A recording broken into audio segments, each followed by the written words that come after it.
Dia tengok kita, dia jeling mata, aduh mak senyum lagi, amboi nona manis sekali. Itulah lagu album saya pertama yang dirakam tahun 85.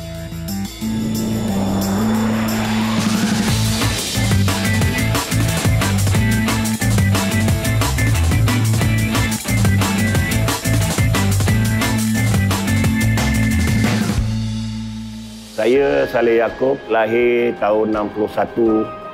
Saya bermula di kampung Sungai Besar. Dalam keluarga yang besar, tapi saya dijaga oleh keluarga angkat. Dan ketika di kampung, ketika di sekolah, saya tak berapa aktif dalam seni-seni ni. Saya memang tak pandang pun. Sebab kita di kampung mana harap kita boleh jadi satu hari jadi popular ataupun jadi pelakon dan sebagainya. Dia banyak karakter. Dia berubah macam kereta mainan celup dalam air, color lain, kejap lagi color lain, kejap lagi color lain. Tapi dia start hari dia dengan tazkirah pagi. Itu benda yang wajib. Betul? So dia nak kita, kalau dah khatam Quran, mesti khatam terjemahan Al-Quran pula. Ketika habis sekolah, saya pergi merantau ke bandar mencari kerja. Jadi macam-macam kerja lah, kerja kilang ada. Jadi masa tu memang, yalah, kita harapkan CJ pun lepas sekolah, lepas SPM, kita nak masuk U pun U-turn je, tak sampai U lah. Jadi masa tu, apa kerja ada, buat. Kerja kapal pun ada, kerja kapal. Masuk kapal berlabuh lah, bukan belayar. Jadi masa tu, cari pengalaman kan. Jadi ketika tu, adalah satu badan kesenian daripada Jabatan Penerangan. Ada offer lah untuk kerjaan kat situ, tapi kerjanya menari, nyanyi, lakon berlawak. Tapi awak tak pernah menari. Jadi kita nak cuba jugalah. Jadi saya pergi, saya minta tunjuk ajar daripada orang lama lah. Belajar menari je. Nak belajar ataupun kat toilet. Sebab macam mana, tadi Ainang macam mana. Pasal audition dia menari kan. Jadi kita ajar. Asli macam mana, macam tu ke?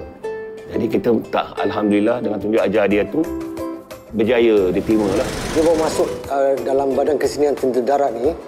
Waktu tu kami sama-sama menari. Jadi position saya waktu tu sebagai penari, dia juga sebagai penari. Tapi saya datang daripada Kompleks Budaya, dia datang daripada Pentarama, Jabatan Penerangan. Jadi bila kami masa tu Saleh belum kahwin lagi, kami bujang dua-dua ni duduk satu quarters ataupun satu barrack tu sama-sama dengan dia lah. Saleh dia berminat untuk nak jadi penyanyi kononnya.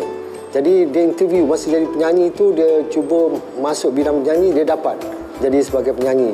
Macam saya kumpulan-kumpulan lain masa tu ada interview internal, siapa yang berminat untuk menjadi penyanyi boleh interview dengan bidang nyanyian. Jadi dalam ramai-ramai itu masa tu kumpulan dia penyanyi dulu Sheila Amin, Nur Sheila Amin, Ayati Tasrif, Sraifa Mona, kemudian Jamilul Hayat dan Saiful dan ramai lagi penyanyi yang naik dulu. Selepas Saleh jadi penyanyi, dalam menyanyi tu dia boleh melawak. Jadi dia boleh buat masa dulu waktu Yusuf Chong dulu top, dia boleh buat berbagai-bagai suara. Tapi yang Saleh ni dia special juga, dia boleh buat nyanyi suara Alley Cat dan dia pakai kostum Alley Cat. Kemudian dia buat kalau nak lagu M. Kilau, dia akan kostum pakai M. Kilau dengan gelik dia apa semua. Di situ dia punya dia dah dapat dia punya bos kita ataupun general kita dapat nampak dia tu memang ada potensi untuk pergi ke depan lagi. Saya memang dengan dia dulu sama-sama hidup sama dengan dia, dan juga dia ni ada masa dia bad mood bila bad mood tu dia waktu dia tak ada duit. Masa tu kita kalau nak tegur dia pun dia tak nak berbual, dia bad mood kalau duitnya tak ada. Tapi kalau dia ada duit, dia boleh berbual dengan kita. Itu pada saya lah. Alhamdulillah masa tu ketika saya di Orkestra Tentera Darat ataupun BKTD, pihak stesen perhatikan bakat saya tu. Dia orang pula ambil saya ketika tahun 85 dah saya untuk rancangan-rancangan TV. Bermula dengan Mekas Jambar. Jadi saya cakap, banyak mudah sangat orang offer je. Jadi kita dapat buat. Kemudian tahun 85 juga saya fikir-fikir sajalah nak tingkatkan lagi, nak berlakon lah dekat filem pula, dan pentas kita dah biasa. Kebetulan saya ingat nak jadi ekstra je, datang ada orang nak buat shoot tu, kebetulan Badul, Badul lah yang tanggungjawabnya naikkan saya dalam filem. Ketika itu arwah Ibrahim Pendek dia tak dapat datang. Tiba-tiba Badul tengok saya, cakap, kau lah ganti tempat dia. Saya cakap, mana boleh, dia nama besar lah, kita dialog pun kita tak tahu benda. Kena buat juga. Jadi Alhamdulillah masa tu saya dapat tawaran dengan Badul sebanyak 3 filem. Mr. Oz, mula je Keperasan, Mr. Oz dengan Keluarga 99. Jadi di situ hebatlah dengan drama, dengan filem termasuklah. Tapi masa-masa tu kita orang punya nilai tak tinggi. Pelawak ni macam kalau buat show dekat pentas tu hanya setakat 500-600 je. Penyanyi itu lain. Tapi bila filem, kita pun tak dapat tawaran tinggi. Sebab filem ni kononnya setakat. Walaupun filem tu laris, tapi dia tu pelawak je. Jadi nilai dekat situ. Saya filem Jangka Pasal pun dia bayar dengan harga 1,000 je. Walaupun kita leading gitu kan. Tapi kan nak cari pengalaman, kita pun buatlah juga. Alhamdulillah, masa tu saya tak ingat glamour-glamour ni, kita pasal kita target kerja kan. Kerja dah dapat duit. Kerja dah dapat duit, itu je. Sebab bila glamour tu dah lama sangat dalam bidang, dalam industri ni. Jadi nak rasa glamour tu member kenal, bila orang dah kenal tu macam dah biasa dah. Macam kawan dah. Jadi bila dah tu, merebaklah sampai ke filem luar di Indonesia. Saya ikut juga filem tu. Tapi nilai dia memang jauh lah kalau kita kat Malaysia ni. Ibarat langit dengan bumi lah. Tetapi bila dah kita duduk dalam industri tu pun yang bukan seronok.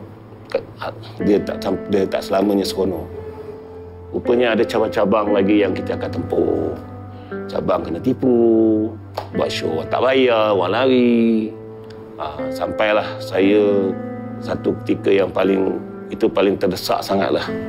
Ketika buat persembahan selama 2 minggu di Sarawak masa tu, melalui reporter daripada sini. Cukup time duit tu dia tak bayar kat kita. Kita dah buat kat 10 show lebih. Katalah pergi Pulau Ulu sana jauh-jauh. Sampai hotel yang kita duduk tu, kita nak keluar pun minta bantuan daripada polis. Sebab kita dah tak ada duit. Bukan kita yang tanggungjawab untuk ni semua. Dia orang yang sepatutnya mengadakan persiapan tu semua untuk kita. Sebab kita beringat tiket pergi balik.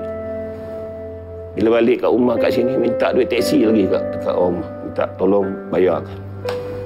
Itu yang kata orang yang paling kecewa jugalah. Tapi rezeki tu Allah tak putuskan. Ada juga cabang-cabang. Dulu buat dekat ni. Buat dekat Fanfare. Tahu Fanfare? Masa tu Fanfare. Saya pernah masa saya kerja ketika itu pun, saya dah satu tekad nak pergi ke arah ni. Macam satu cabaran. Seolah-olah diorang tak nak menyokong saya bukan apa. Saya dah bekerja, nak berhenti. Sebab diorang dah siapkan semua. Tapi tiba-tiba saya nak berhenti. Jadi bila saya nak berhenti tu, gaji saya dipotong.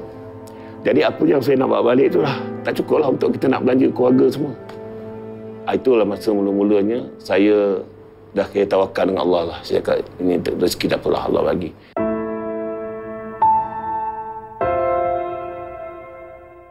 Nak jadikan sebab, Cina Fanfare saya tak tahu macam mana dia boleh kenal saya masa tu. Kita baru nak naik kan, Cina Fanfare.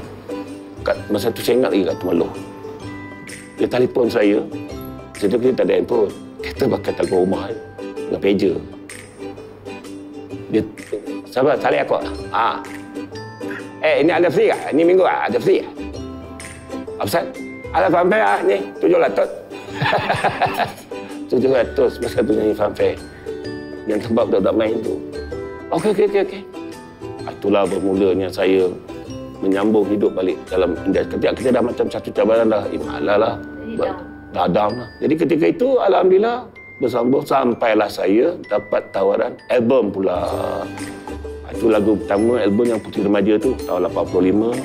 Saya buat album tu campur lama dan baru pasal saya minat lagu-lagu lama. Jadi lagu-lagu tu saya nak hidupkan balik semula. Saya masukkan dalam album tersebut. Dan selepas album tu pula cabarannya lagi cetak rompak pula. Nampak album luar laku. Tapi awak tak ada apa. Jadi orang dah ingat, Missy Lodet ni tak ada dia. Tapi tak apalah, menyambung juga hidup ni sebagai mana rezeki yang Allah nak bagi, itulah. Sampailah dalam lakonan pun, pernah masa tu drama, saya tanggung hotel. Selama 12 hari, saya tanggung sendiri.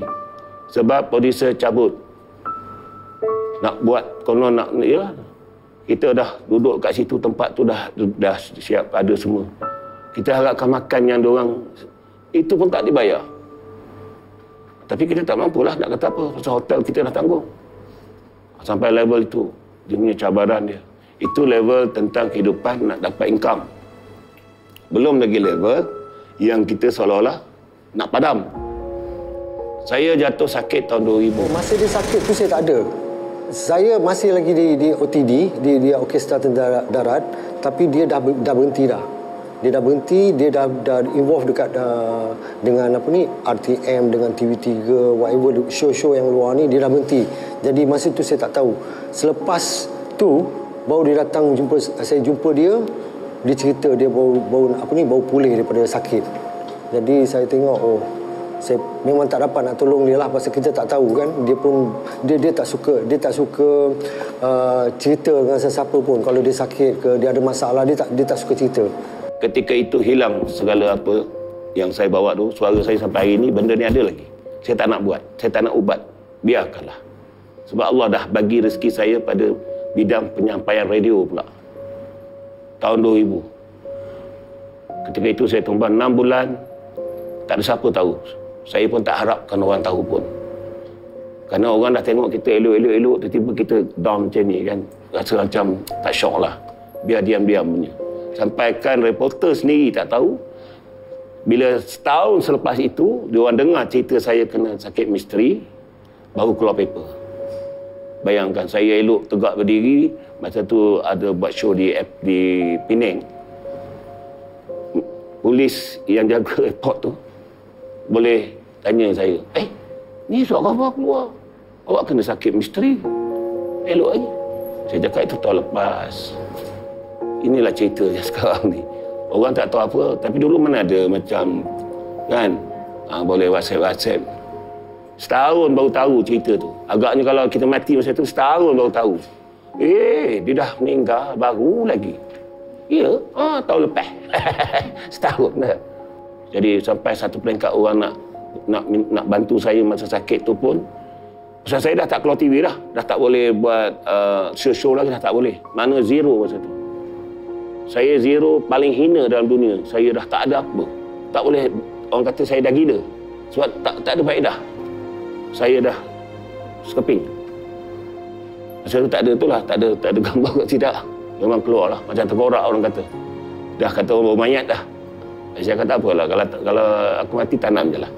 Itu je yang sewajibnya. Jadi saya tak ada fikir lagi nak membangunkan diri, dah tak ada masa tu. Masa tu 6 bulan tu memang zero. Dan saya ucapkan terima kasih lah kepada yang bantu saya. Saya tak tahu, ada yang hantar beras, ada yang tak tahulah pada anak-anak saya. Memang rumah tangga pun agak-agaknya dah, saya tak sedar masa tu. Mungkin dah tak ada tempat lagi dah.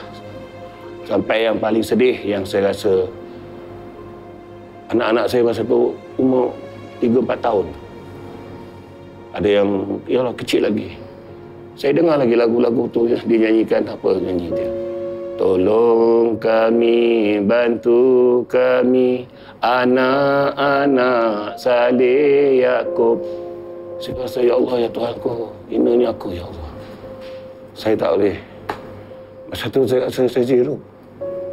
Saya cakap, lebih baik aku mati. Sampai saya minta, ya Allah, ambil nyawa aku, ya Allah, ambil nyawa aku, ya Allah. Aku malu. Kerana aku diangkat begitu tinggi, tapi aku duduk hina pada keluarga aku sendiri. Ini amanah kau bagi. Aku tak mampu. Aku tak mampu nak adakan semua tu. Itu sebab saya tak galakkan anak saya jangan masuk, janganlah ikut cara aku. Kau ada nasib kau cari rezeki kau sendiri. Alhamdulillah Allah hidupkan balik. Allah seolah-olah macam dia tepis penyakit saya tu. Keluar dah saya berdiri sampai hari ini. Dengan rezeki yang saya cakap, saya dah tak boleh nyanyi. Saya dah tak boleh berlakon. Tiba-tiba radio offer saya dan saya fikir gila ke nak offer aku. Aku bukannya tahu jadi DJ. Tapi dengan izin Allah, saya hadir itu sebagai merapu tu pun satu tugas rupanya. Satu tugas. Orang ketawa, orang tak payah tengok saya dah. Orang dengar saya tu pun dah cukup. Saya jalankan tugas sampailah 12 tahun dah saya jadi nyampai radio. Tak pernah terfikir pun. Padahal kita fikir mestilah sampai saya tukar nama. Tak ada SY, tak ada Saleh Yaakob lah. Abang Jan, tukar kau? Mana Saleh Yaakob dah mati lama dah. Saya dah tak boleh lagi kata orang kalau berlakon pun skrip saya tak boleh ingat dah. Saya boleh bagi jalan cerita tetapi tak boleh nak ni. Itu sebab saya banyak saya tolak. Dan show-show pun ada juga perkara yang saya tolak. Bukannya memang dia offer lebih. Tapi saya tanya, ya Allah, rezeki ini adakah kebenaran daripada engkau ataupun tidak, atau hanya sekadar nak merosakan aku? Tak payahlah. Sampailah sekarang dah 2018, saya hidup atas keyakinan saja. Yakinlah rezeki itu Allah punya, yakinlah kehidupan ini Allah punya. Jadi kita bersyukur. Syukur itulah sebenarnya yang menjadikan kita lebih semangat.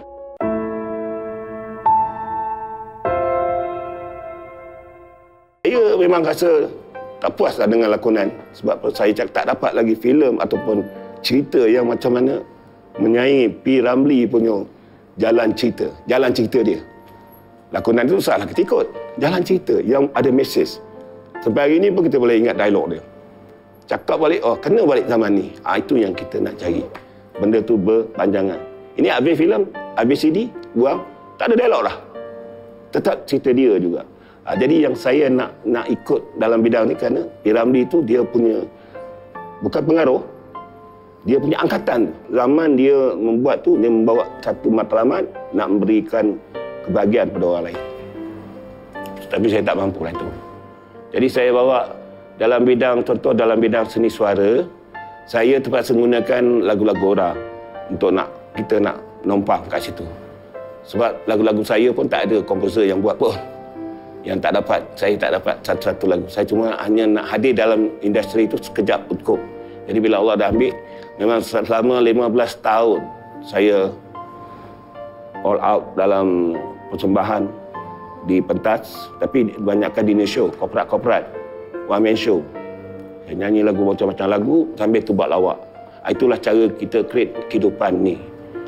Tapi dalam tu, untuk menempuh tu memang cabaran dia banyak. Saya jatuh bilik air dah berpuluh kali.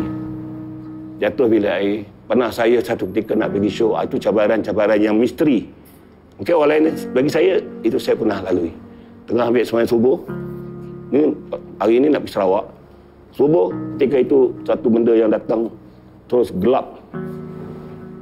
Gelap, saya tak nampak apa. Ya Allah. Masa itu saya teringat, ini kalau aku tumbang ni mati bilik air. Pasal cerita mati bilik air ni ramai. Sebab dia tergantuk dia bang. Ya Allah, dalam gelap tu meraba-raba. Seolah-olah macam dia heret, tak tahu benda apa. Dia hayunnya saya sampai ke ujung sana. Saya terkena dinding tu, saya nampak celik. Tapi yang ni tak boleh. Ini dah macam flat. Dan rumah saya dengar air tu terbuka lagi. Dan saya tergentak tu kat dinding tu, dia dengar bergegar. Tapi dia tak boleh bangun. Saya nampak, saya nak jatuh, saya nampak lah alamak hidung aku ke muka aku, ikut je lah, tang. Dan masa tu, saya lebam. Pecah kat sini. Itu cabaran-cabaran dia. Dan banyak lagi cabaran lain yang mematikan semangat pun ada, yang melemahkan kita punya semangat. Itu tadi, cabaran-cabaran itu. Kalau kita tak ingat ini daripada Allah, itu memang out. Kita orang dulu tak ada banyak rancangan TV. Pasal TV pun tak banyak masa tu. Kan? Jadi, kita tak ada, cuma harapkan show-show di luar lah. Tapi pelawak-pelawak sekarang, tiap-tiap program, walaupun dalam pertandingan pun dapat duit kan. Ada juga dibayar. Yang kita dulu tak ada. Saya masuk bakat TV 85 untuk nak jadi pelawak, dapat tempat ketiga. Masa tu saya daripada tentera tu. Masa tu kita berlatih lah sendiri. Tiap-tiap program tu sampai ke final, barulah ada chance kita nak dapat hadiah. Kalau tak ada tu, kira macam berkorban je lah. Jadi macam sekarang, diorang dapat tajaan besar, kita orang tak ada. Dan diorang punya bayaran pun sekarang besar. Tidak macam mana kita dulu. Kita dulu tak ada lah, nak demand-demand kau siapa, kan. Jadi beza dia memang jauh lah. Itu sebab bila hati-hati veteran lama-lama dulu bila sakit pening tu, pandai-pandai hidup lah. Tak ada siapa yang boleh nak tolong kita masa tu. Tapi kalau sekarang, kalau itu yang penting diorang beringat lah. Beringat. Tak ada lama, tak ada baru. Yang kena ingat, pengalaman orang lama tu lebih banyak. Dan kita kena jadikan satu panduan. Dan satu lagi, saya pun belajar daripada orang lama juga. Walaupun orang tu tak ada, saya belajar macam mana. Dia berlawak cara dia, saya berlawak cara saya. Tapi macam mana saya nak jadi untuk zaman sekarang. Kan? Kita tak naklah kita minat. Orang banyak dulu mengukur saya. Sebab saya ni kononnya lebih kuat Aisyah Sudin. Sebenarnya tak ada niat nak tiru dia. Tapi itu adalah sebagai satu tangga. Orang kenal kita. Di situ pun dah mula. Kemudian kita createkan diri kita macam mana kita dengan peminat. Sebab sekarang viral benda-benda yang tak elok cepat. Sekali benda yang tak elok dah minat down dengan kita. Itu kita kena jaga. Dan kita janganlah belajar apa suasana dalam Malaysia je. Belajar di luar-luar sekali. Tengok pelawak-pelawak yang hidupan dia orang dan bagaimana dia orang bekerja. Itu penting. Dalam kehidupan kita ni, apa sajalah Allah letakkan kita sebagai apa pun, kita tetap hamba Tuhan, hamba Allah. Jadi ingatlah, peraturan hidup kita tu ada, kita akhirnya akan pergi. Jadi mana bekalan-bekalan tu, kena jagalah. Hubungan kait dengan sesama makhluk, sesama manusia, jagalah. Amanah, ikhlaskanlah. Jangan kita mengenai orang lain. Itu je lah. Kita mengenai orang. Kita dengan kita ingat, kita sebagai satu grup. Kalau berlakon ke apa, bukan kita ingat kita, contohnya berlakon filem ke apa, kita jangan ingat kita seorang glamour tu, orang nak tengok, tak ada. Kalau tak ada kru-kru ni, kalau tak ada orang-orang yang sekeliling yang bawa makan minum tu, kita tak boleh buat benda ni. Jadi ingat, jangan kerana kita seorang, kena jaga. Kerana kita seorang, orang lain dah tak boleh makan. Patut orang ni cukup masa aku nak pergi tempat lain. Dah, kerana kau lambat tadi, orang ni dah tertolak rezeki lain. Itu pun digunakan sebagai satu kita mengenai orang lain. Itu kena jaga. Itu memang disiplin hidup, disiplin diri kena ada. Tak kira ada bidang apa pun, sama juga. Tinggal cara dia berbeza. Jadi diingatkan kepada semua orang lah. Kalau nak maju, itulah caranya. Maju dunia, maju akhirat, insya-Allah. Itu je, ya. Tapi walau apa pun orang cakap pasal abang, pasal papa, so kita orang tetap akan ada bersama dengan abang, insya-Allah. Thank you papa sebab selalu bersabar dengan kita orang. Terima kasih sebab membimbing kita orang, mengingatkan kita orang bila kita orang dah melencong jauh-jauh tu. Saya berasa proud ataupun megah kerana seorang sahabat yang telah naik. Jadi saya banyaklah berterima kasih dengan dia. Dia pun banyak bantu saya juga dalam bidang ni dan saya pun banyak bantu dia. Itu yang menyebabkan saya suka dengan dia.